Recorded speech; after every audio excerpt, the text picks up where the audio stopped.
Mais on peut remercier encore Dominique Chapin pour cette très belle conférence.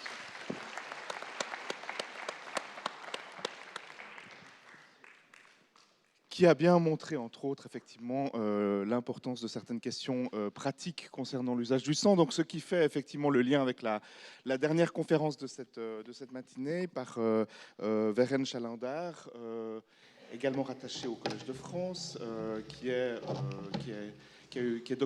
docteur en assyriologie depuis l'année passée, si je ne me trompe pas. Depuis septembre dernier, voilà. Donc c'est encore relativement récent, et qui va nous parler d'une question tout à fait fascinante, sang et pharmacopée en Mésopotamie. Voilà, on se réjouit de vous entendre. Merci beaucoup. Merci beaucoup. Dans le poème de l'Enuma Elish, le dieu Ea crée l'homme à partir d'argile et du sang de Kingu, le champion de Tiamat, entité primordiale. Cette idée d'une humanité conçue à partir de l'argile animée grâce au sang est commune à plusieurs récits anthropogoniques mésopotamiens, tels qu'Atrahasis, comme vous l'a présenté hier Nelette Ziegler, ou encore Enki et Ninmar.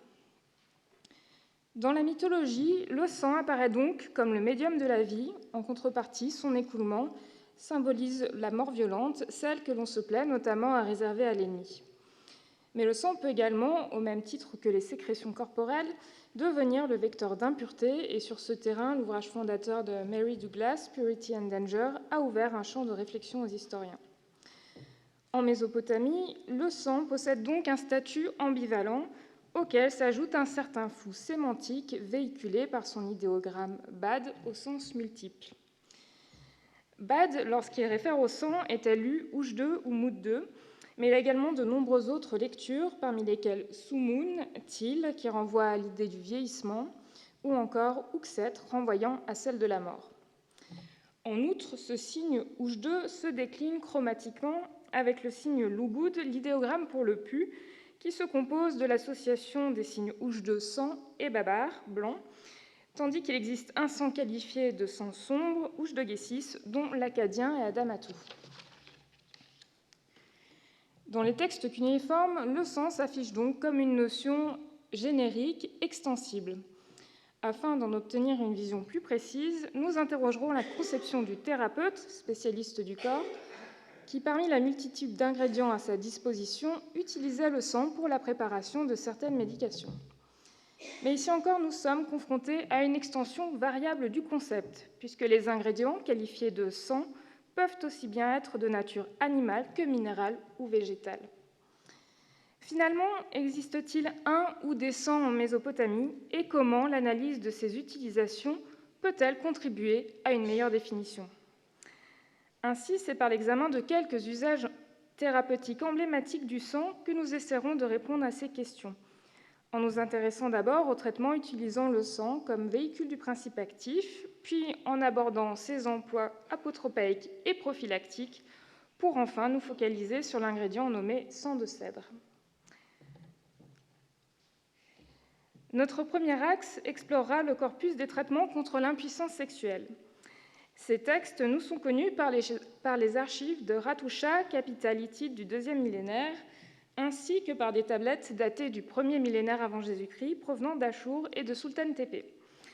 Ces prescriptions utilisent une pharmacopée spécifique à forte valeur symbolique, faisant particulièrement emploi d'ingrédients prélevés sur des animaux mâles et reproducteurs. Parmi les substances mises à contribution, le sang tient une place fondamentale. Bien que nous connaissions quelques attestations de sang de bouc, c'est pour l'essentiel du sang d'oiseau, généralement de perdrix mâle, qui est documenté par ces traitements.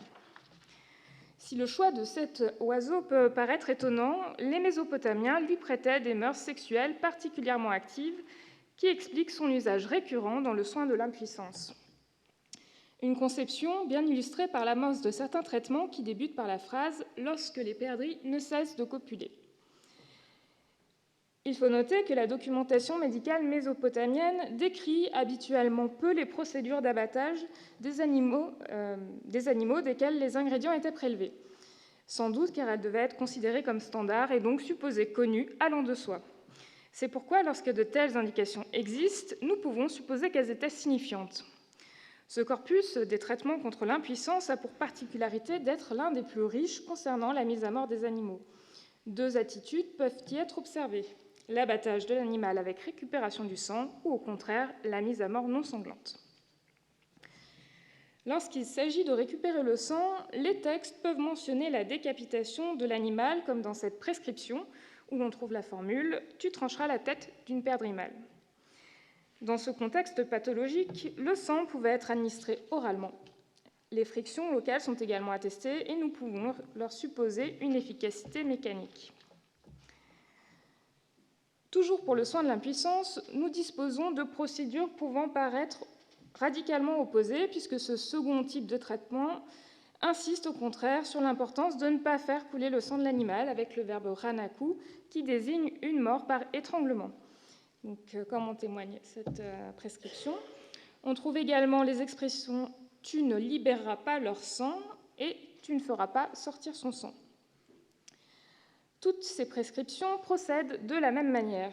L'oiseau est capturé, de préférence pendant la période de reproduction. Il est abattu sans être saigné et subit un procédé de conservation, donc qui peut être par salage ou simplement séchage, pour être préparé des mois plus tard lorsqu'il est sec et être consommé dans son intégralité, viscères compris. In fine, les traitements contre l'impuissance font apparaître le sang comme l'un des vecteurs privilégiés de la vigueur sexuelle et de la force vitale au Proche-Orient ancien. Ces prescriptions font usage d'animaux spécifiquement sélectionnés pour leur qualité de reproducteurs, qualité que l'on souhaitait transférer aux patients. Le sang agit donc ici comme le véhicule du principe actif. Le printemps, pensait-on, potentialisait l'efficacité du traitement. Les animaux en chaleur étaient alors considérés comme chargés de ce principe actif. Pour une utilisation immédiate, l'on préconisait d'ingérer le sang de l'animal et ou de s'en frictionner afin d'absorber, au sens le plus littéral, la vigueur sexuelle d'un animal emblématique de la fécondité.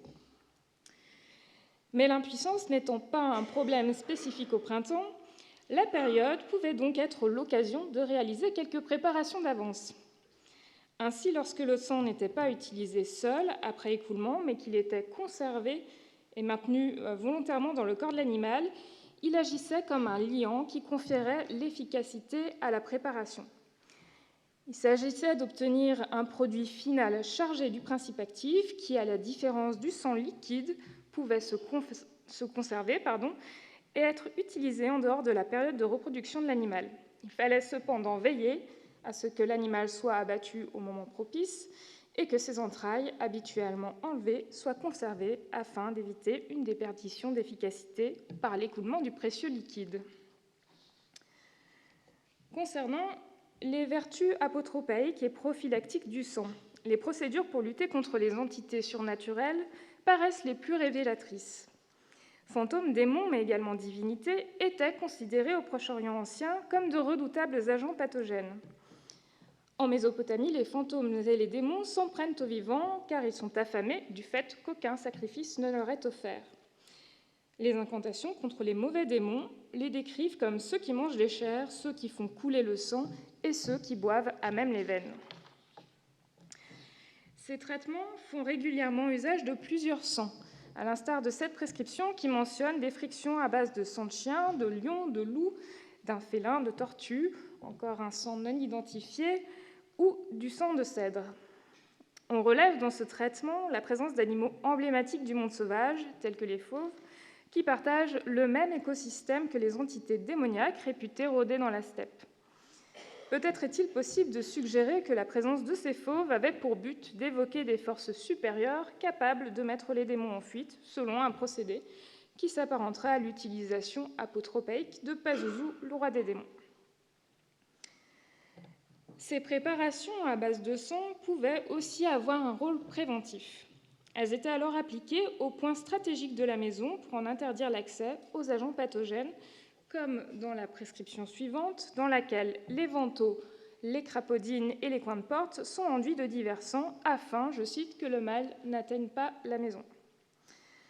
Ces frictions constituaient une protection contre les attaques maléfiques, qu'elles soient d'origine surnaturelle ou humaine avec la sorcellerie. La préparation pouvait être appliquée sur des éléments architecturaux, le corps du patient ou encore la partie du corps jugée la plus exposée, par exemple le ventre de la femme enceinte pour protéger l'enfant à naître, comme dans la prescription suivante. Pour que la sorcellerie n'approche pas d'une femme enceinte, qu'elle ne fasse pas de fausse couche, c'est-à-dire littéralement que son fœtus ne tombe pas, tu broieras de la magnétite, de l'antimoine, de la poussière de minéral choubou, de la vigne de renard séchée. Tu mélangeras dans du sang de perdrix femelle, tu prendras avec de l'huile de cyprès et tu lui frictionneras sur l'abdomen, l'hypogastre et la tête. Donc, le traitement continue et s'ensuit une incantation. Donc, un usage complexe du sang est ici mis en œuvre. Cette procédure utilise à la fois le sang d'un animal emblématique, la perdrix femelle, choisie pour son association à la fécondité, donc il s'agit ici de prévenir une fausse couche, mais également pour son sexe, qui est accordé à celui de la patiente. Tout cela combiné au caractère protecteur prêté aux frictions de sang, comme nous venons de le voir. Ces exemples visaient à illustrer quelques usages du sang animal dans les procédures thérapeutiques. Toutefois, les textes médicaux mentionnent également des ingrédients végétaux et minéraux qui peuvent être qualifiés de sang. Parmi eux, le sang de cèdre est particulièrement bien attesté dans les prescriptions, nous l'avons croisé tout à l'heure. Cette appellation est-elle basée sur la seule ressemblance formelle entre la substance et le sang, ou doit-on voir en elle un lien plus profond, réel, avec le sang? C'est ce que nous allons essayer d'élucider dans la dernière partie de cette communication. Le sang de cèdre, le plus souvent rencontré sous la forme idéogrammatique ouche de Guiche-Eren, est également mentionné en dehors des textes médicaux.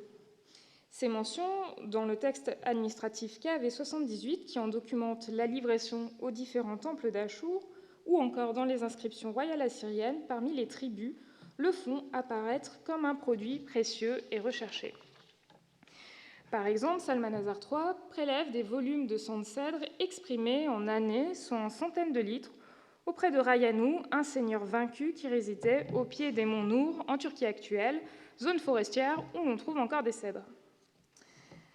Afin de saisir la particularité de cette appellation, il est nécessaire de faire un point sur les lexiques des exsudations végétales dans les sources cunéiformes. Le terme de mou a en sumérien littéralement l'eau liquide est traduit selon les contextes par jus ou sève. Rilou en acadien, dont le sumérogramme ilou est composé des signes A et Kal, soit littéralement eau liquide fort, peut-être épais, est généralement interprété comme une substance plus consistante et ainsi traduite par résine. On peut également trouver le terme de chamnou, dont le sumérogramme est I3 guiche. Donc ce terme réfère à l'huile végétale. Et enfin, dans quelques cas, il est possible d'observer la mention de damou, ouche de le sang. Le cèdre est généralement associé aux deux derniers produits de cette liste, l'huile et le sang. Commençons par l'huile de cèdre, I3 guichérène, littéralement l'huile de cèdre. Cet ingrédient est bien attesté dans les textes cunéiformes, prescriptions médicales comprises. Toutefois, les études sur le parfum ont prouvé qu'il ne s'agissait pas d'un produit du cèdre même, une huile essentielle issue de l'arbre, mais d'une huile végétale, de sésame par exemple, qui était aromatisée par macération du bois. Cette opération est notamment documentée pour d'autres espèces végétales, donc par les textes du Palais de Marie. Donc ici, vous avez l'exemple avec du genévrier. Donc cette lettre dit « Fais-moi porter 5 litres d'huile au genévrier, mais il ne faudrait point que tu me fasses porter cette huile avec le bois qu'elle contient. Procède à l'épuration du bois qu'elle comporte, etc. » À l'exception du cèdre, il faut souligner que les exsudations végétales ne sont que rarement qualifiées de sang. On relève néanmoins cet usage exceptionnel dans la série Shamu Shikinshu. Cette série, intitulée « La plante, son apparence est consacrée à la description de plantes et à leurs propriétés. Son 18e paragraphe qualifie l'exsudation d'une plante au nom, hélas cassé, de sang sombre. On soulignera que cette plante est dite être efficace contre la sorcellerie, un usage qui recoupe les utilisations thérapeutiques du sang animal, comme nous l'avons vu précédemment. Le palmier dattier, un autre arbre très important au Proche-Orient ancien, est lui aussi exceptionnellement mentionné pour son sang dans la série divinatoire Shuma'alu. Cette série est consacrée à la description de présages fortuits, remarquables et donc à ce titre certainement inhabituels. C'est d'ailleurs la seule association entre sang et palmier relevée à ce jour. Le cèdre apparaît donc comme une exception dans le règne végétal, puisque s'il produit du sang, il ne produit que rarement de la résine désignée par Rilou. Si l'analogie entre la résine et le sang peut sembler intuitive, l'usage de damou, le sang, plutôt que celui plus courant de résine, Rilou, dans le cas spécifique du cèdre, devait certainement répondre à une raison. L'épopée de Gilgamesh permet peut-être d'apporter quelques éléments de réponse. Un des manuscrits livre une description idyllique de la forêt de cèdres des dieux gardés par le géant Rumbaba. Dans ce passage, la résine des cèdres est désignée de façon tout à fait notable par le terme de Rilou. Donc, sur 60 coudées de haut, les cèdres étaient couverts de bosses, desquelles exsudait la résine Rilou, comme s'il en pleuvait, elle coulait peut-être, et s'écoulait en torrent. Les lignes 15-16 de ce passage pourraient fournir un premier rapprochement entre la résine et le sang, par l'emploi de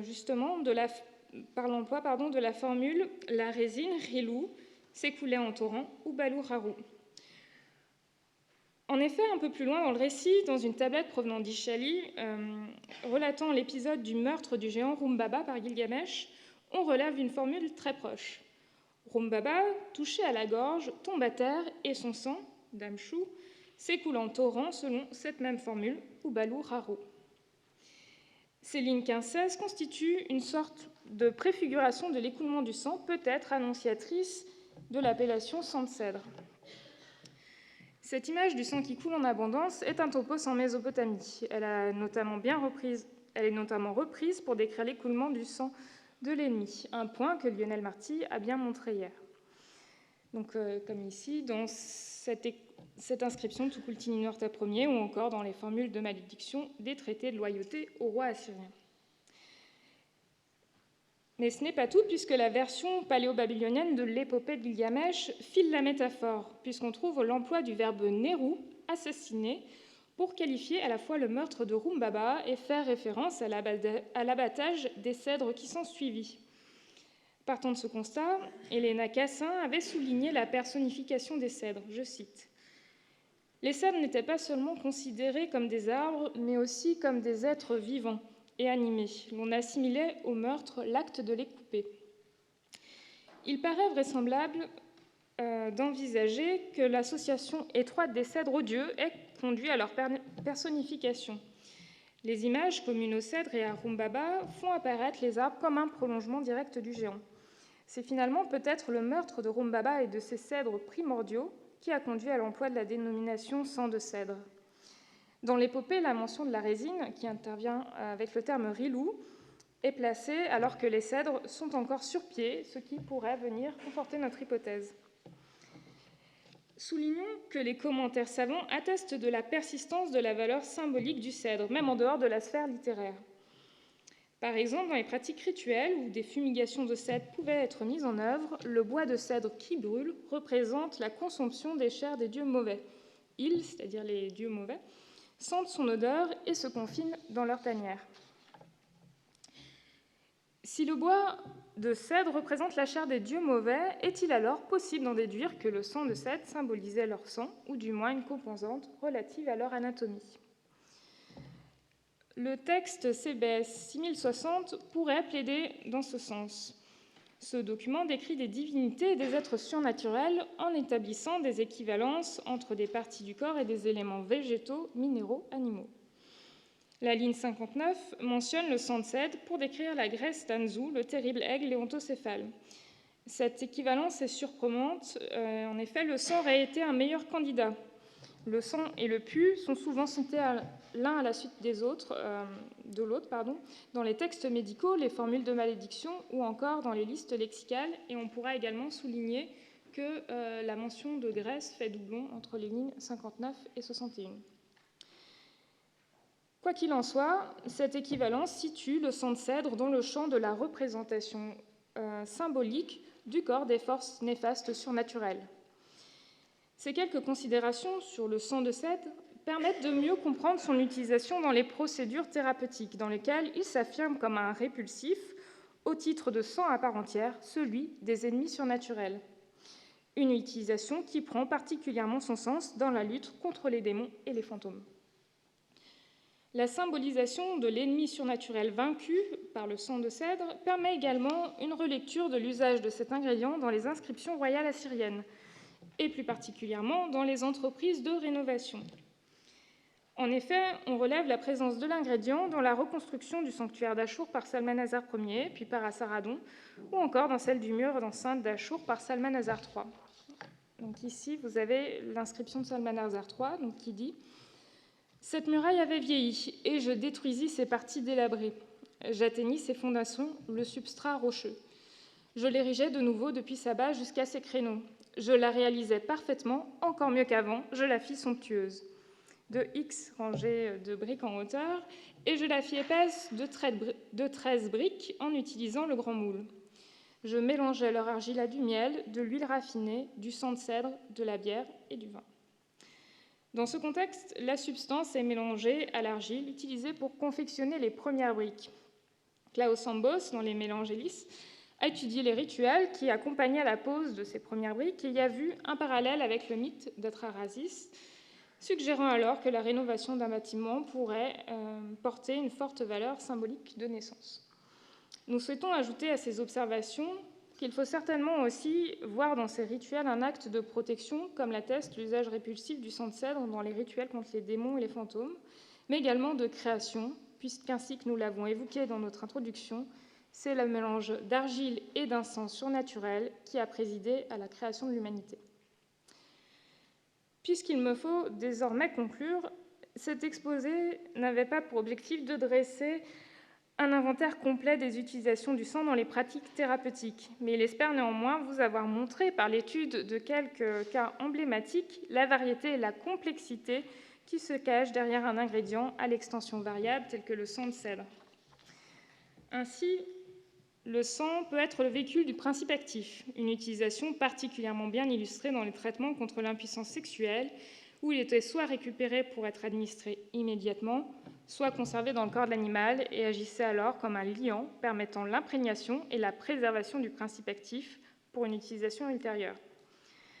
Cette enquête a également permis de considérer avec un œil nouveau le rôle du sang dans la lutte contre les fantômes et les démons, domaine dans lequel la substance apparaît comme particulièrement ambiguë. Puisqu'en définitive, dans ce contexte, le sang dont les démons habituellement se repaissent est aussi la substance utilisée par le thérapeute pour les extirper hors du corps et les tenir éloignés de la maison. Ainsi, plutôt que d'assouvir la soif de ces entités démoniaques, il s'agissait vraisemblablement de les faire fuir en leur rappelant leur inévitable défaite. Les applications préventives plaident en faveur de cette hypothèse, mais c'est bien l'examen du sang de cèdre qui a fourni la clé de cette interprétation avec ce commentaire. Enfin, notre enquête sur l'ingrédient sang de cèdre a conclu que cette appellation n'était pas seulement une dénomination fantaisiste basée sur une ressemblance formelle, superficielle avec le sang, mais qu'elle constituait un témoignage supplémentaire de la haute considération qu'avaient les Mésopotamiens pour le cèdre en tant qu'entité vivante associée au surnaturel. Les usages rituels de son bois, mais également de sa résine, en tant que représentation du corps et du sang des ennemis surnaturels vaincus, servait à faire fuir les entités mauvaises, une propriété apotropaïque également mise à contribution dans les procédés thérapeutiques, dans lesquels le sang trouvait également des usages similaires au sang animal auquel il était souvent associé. Tout ceci paraît confirmer que cette substance végétale était considérée comme un sang à part entière. Je vous remercie pour votre attention.